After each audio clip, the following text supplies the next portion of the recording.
नमस्कार दोस्तों, मैं रत्ना सिंह क्रैक हिंदी एग्ज़ाम में आपका स्वागत करती हूँ। आज की क्लास में दोस्तों हम हिंदी साहित्य का इतिहास आचार्य रामचंद्र शुक्ल की जो हम सीरीज पढ़ रहे हैं, उसमें हम भक्ति काल पढ़ रहे हैं। तो आज हम भक्ति काल प्रकरण 3 निर्गुण धारा प्रेम मार्गी सूफी शाखा के बारे में पढ़ेंगे। मतलब प्रेम मार्गी सूफी शाखा के बारे में जानेंगे। तो आज हम यहाँ का क्वेश्चन करते हैं प्रेम मार्गी सूफी का। ये यहाँ से हम आज ये प्रकरण 3 पढ़ेंगे, प्रेम मार्गी सूफी का। तो हम 2 क्लास इसका करेंगे। आज हम कुछ क्वेश्चन कराएंगे और कुछ क्वेश्चन कल करके वीडियो में कराएंगे, क्योंकि ये बहुत थोड़ा सा लेंदी है ये चैप्टर प्रेम मार्गी सूफी का शाखा। तो हम थोड़ा थोड़ा क्वेश्चन करके 2 वीडियो में ये कंप्लीट करेंगे। तो वीडियो शुरू करते हैं। अगर क्लास पसंद आती है तो प्लीज़ चैनल को लाइक शेयर सब्सक्राइब जरूर कर दीजिएगा। सबसे पहले हम सूफी काव्यधारा के बारे में थोड़ा सा जानते हैं। इस काल में जो निर्गुणोपासक भक्तों की जो दूसरी शाखा है, उसमें सूफी कवियों की है। किसकी है? पहली तो संत कवि की थी, दूसरी क्या है? सूफी कवियों की है। इन्होंने क्या किया है? प्रेम गाथाओं के रूप में प्रेम तत्व का वर्णन किया है, जो ईश्वर को मिलने वाला है तथा जिसका आभास लौकिक प्रेम के रूप में मिलता है। इस संप्रदाय के साधु कवियों का भी इसमें वर्णन किया गया है। कई कवि हैं इसमें, जैसे कुतुबन है, मलिक मोहम्मद जायसी हैं, मुल्ला दाऊद हैं, उस्मान है। इसमें कई कवियों का भी वर्णन किया गया है। और जो सूफी काव्यधारा है उसमें रहस्यवादी भावना है, हिंदू संस्कृति का भी चित्रण किया गया है। लौकिक प्रेम के माध्यम से अलौकिक प्रेम की इसमें व्यंजना भी की गई है। बीरा भावना भी इसमें काफ़ी ज़्यादा देखी गई है। तो आज हम इसी प्रेम मार्गी सूफी काव्यधारा के बारे में पढ़ेंगे। तो पहला क्वेश्चन हम शुरू करते हैं कि प्रेमाश्रयी शाखा के प्रमुख कवि कौन हैं। तो प्रेमाश्रयी शाखा के प्रमुख कवि कौन हैं? मलिक मोहम्मद जायसी हैं। मलिक मोहम्मद जायसी। अब ये भी क्वेश्चन कभी कभी पूछ सकता है कि मलिक मोहम्मद जायसी का नाम मलिक मोहम्मद जायसी क्यों पड़ा? तो ये जायस नामक स्थान में इनका जन्म हुआ था। किस नामक स्थान में? जायस नामक स्थान में इनका जन्म हुआ था, इसलिए इनका नाम मलिक मोहम्मद जायसी पड़ा। और ये प्रेमाश्रयी शाखा के प्रमुख कवि हैं। आगे का क्वेश्चन, भक्ति काल की सूफी काव्यधारा में परमात्मा को और आत्मा को किस रूप में चिन्हित किया गया है? तो जो भक्ति काल की सूफी काव्यधारा है उसमें परमात्मा को स्त्री और आत्मा को क्या कहा गया है? पुरुष के रूप में चिन्हित किया गया है। आगे का क्वेश्चन, हंसावली किसकी रचना है? तो हंसावली आपकी असाइद की रचना है। हंसावली किसकी रचना है? तो हंसावली असाइद की रचना है। हंसावली रचना स्त्रोत विक्रम बेताल की कथा है। किसका है? विक्रम बेताल की कथा है। इसमें राजकुमारी हंसावली की कहानी है। आगे का क्वेश्चन, मृगावती किसकी रचना है? तो मृगावती कुतुबन की रचना है। किसकी रचना है? कुतुबन की रचना है। इनका समय क्या माना गया है? विक्रम की 16वीं शताब्दी का मध्य भाग माना गया है। क्या माना गया है? मध्य भाग माना गया है। देखिए, मृगावती कुतुबन की रचना है। ये चिश्ती वंश के शेख बुरहान के शिष्य थे। कौन? कुतुबन। और जौनपुर के बादशाह हुसैन शाह के आश्रित थे। सन 1558 में चौपाई दोहों के संवत 1558 में चौपाई दोहों के क्रम में लिखी गई ये कहानी है मृगावती, जिसमें चंद्रनगर के राजा गणपत देव के राजकुमार और कंचनपुर के राजा रूप मुरारी की कन्या मृगावती की प्रेम कथा का वर्णन है। अब देखिए, नायक नायिका भी पूछ सकते हैं कि इसके मृगावती के नायक नायिका कौन है? तो चंद्रनगर के राजा गणपत देव के राजकुमार और कंचनपुर के राजा रूप मुरारी की कन्या मृगावती की प्रेम कथा का इसमें वर्णन किया गया है। तो ये सब क्वेश्चन, जो इम्पोर्टेंट टॉपिक है मृगावती की रचना जो कुतुबन की है, इनसे इम्पोर्टेंट टॉपिक है जो मैं यहाँ पे नोट डाउन करते हुए चल रही हूँ, और आप भी ज़रूर नोट डाउन कर लीजिएगा। आगे का क्वेश्चन है क्वेश्चन नंबर 5, सूफी साधना में ईश्वर की कल्पना किस रूप में की गई है?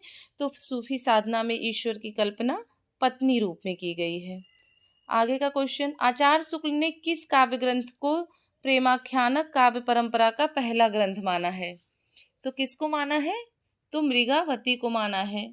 आचार्य शुक्ल ने किस काव्य ग्रंथ को प्रेमाख्यानक काव्य परंपरा का पहला ग्रंथ माना है? तो मृगावती को माना है। और उसके पहले कवि, तो मृगावती को आचार्य शुक्ल ने प्रेमाख्यानक काव्य परंपरा का पहला ग्रंथ माना है और कुतवन को पहला कवि माना है।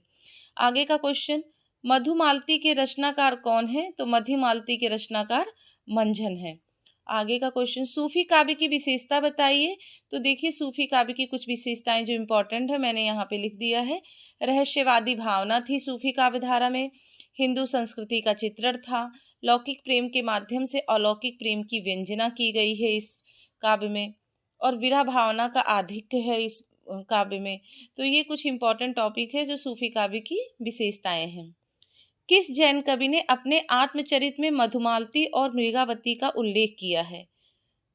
किस जैन कवि ने अपने आत्मचरित में मधुमालती और मृगावती का उल्लेख किया है? जैन कवि के बारे में पूछा गया है।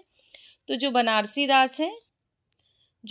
दास हैं उनके आत्मचरित में मधुमालती और मृगावती का उल्लेख किया गया है। क्लियर हुआ? आगे का क्वेश्चन है, फूल मरे पे मरे नवासु, यह पंक्ति किस कवि की है? इंपॉर्टेंट है ये पंक्तियां, नोट डाउन करते हुए चलिएगा कि फूल मरे पे मरे नवासु यह पंक्ति किसकी है? तो यह पंक्तियां जायसी की हैं जो पद्मावत से ली गई हैं। यह महाकाव्य श्रेणी की रचना है। कौन सी?